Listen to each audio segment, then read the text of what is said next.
Assalamualaikum anak-anak. Kali ini Ibu akan membahas materi tentang teks narasi.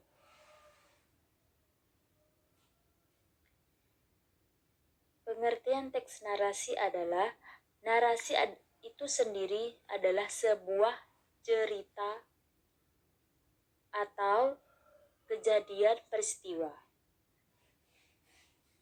Teks narasi adalah bacaan berupa karangan yang menceritakan atau menjelaskan suatu kejadian peristiwa secara detail berdasarkan urutan waktu.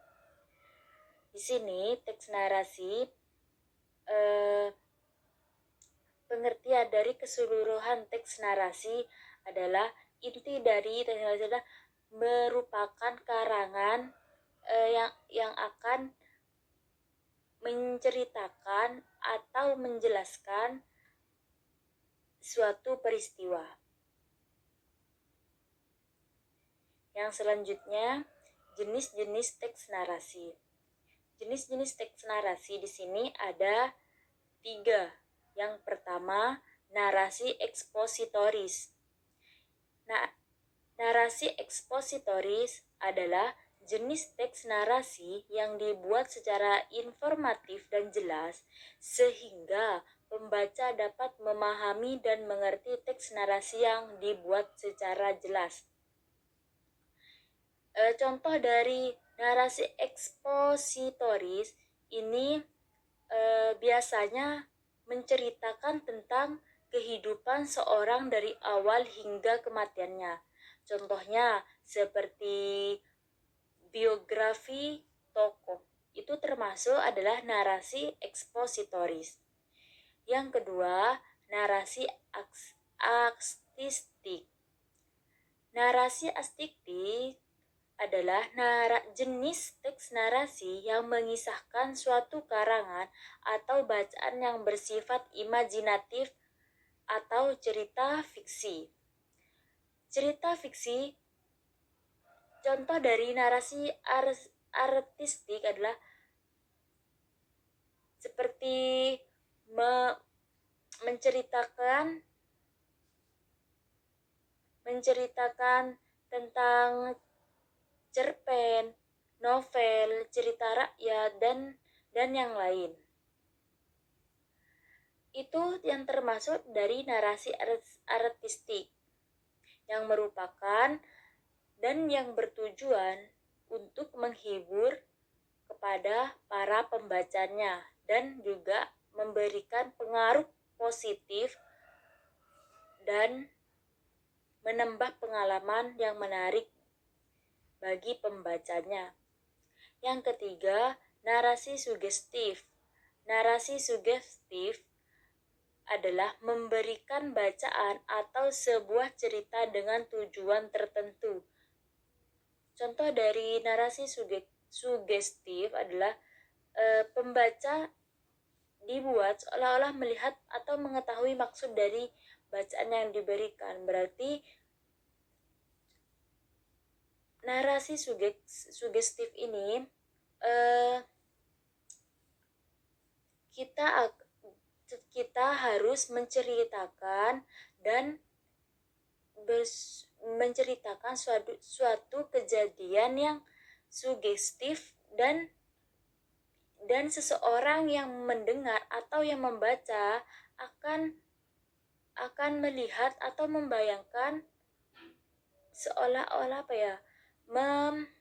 memberikan bayangan kepada para pembaca atau para penyimak. Yang selanjutnya ada struktur teks narasi. Struktur teks narasi di sini ada 4. Yang pertama, orientasi, komplikasi, resolusi, dan koda atau ending. Orientasi adalah berisikan tentang pengenalan tokoh, setting, latar tempat, latar cerita, latar waktu, dan berbagai komponen awal mengenai cerita lainnya. Yang bertujuan agar pembaca itu tertarik membaca keseluruhan isi dari buku tersebut atau cerita tersebut. Yang kedua, komplikasi. Komplikasi adalah bacaan yang memuat atau pokok permasalahan yang ada dalam cerita. Ini termasuk yang bisa disimpulkan dengan yang bisa disebutkan juga dengan pengenalan konflik. Biasanya komplikasi ini terdiri dari beberapa paragraf, tidak hanya dalam satu paragraf, karena komplikasi adalah kompleks atau cerita kompleks. Cerita yang kompleks itu berada di komplikasi. Permasalahannya atau konfliknya itu berada di komplikasi. Yang ketiga, resolusi. Resolusi adalah jalan keluar atau pemecahan masalah. Biasanya resolusi ini adalah kejadian yang hampir berakhir atau solusi untuk masalah yang ada di komplikasi. Yang terakhir adalah koda atau ending. Koda adalah dari kata ending berarti adalah akhir. Koda merupakan bagian dari akhir karangan atau cerita. Semisal endingnya itu bahagia, endingnya itu sedih, itu juga termasuk ending. Ending itu bermacam-macam ya. Yang selanjutnya di sini kalian bisa menulis, nanti ditulis biar bisa dibaca untuk kedepannya. Ibu lanjut ya. Selanjutnya ada ciri-ciri teks narasi. Ciri-ciri teks narasi yang pertama, isi teks karangan berisi tentang cerita, kisah atau peristiwa tertentu. Jelas ya, tentang cerita, kisah juga bisa atau karangan tertentu seperti peristiwa tertentu juga. Yang kedua, dibentuk dari beberapa susunan paragraf. Benar ya, teks narasi bukan hanya terdiri dari satu teks paragraf saja, karena melihat dari strukturnya itu sudah ada 4. Yang pertama, sudah 4 tadi ya yang Ibu sudah bahas, itu adalah merupakan struktur dari teks narasi. Yang selanjutnya, memiliki kronologi atau urutan cerita yang jelas. Benar ya, kalau urutannya itu tidak jelas, bagaimana orang akan menikmati tulisan atau menikmati cerita yang kita sampaikan. Yang selanjutnya, terdapat suatu peristiwa atau konflik. Pasti ya, kalau menceritakan suatu kejadian, suatu kisah, berarti itu ada suatu peristiwa, suatu konflik yang harus diselesaikan. Ada konflik permasalahan dan ada penyelesaiannya juga.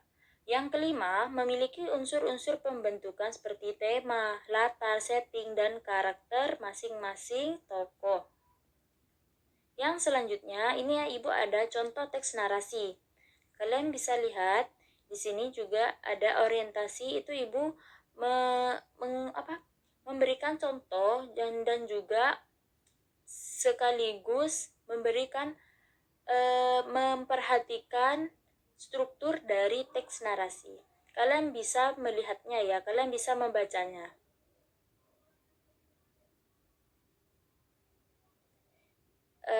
Sekian, terima kasih atas waktu kalian hari ini.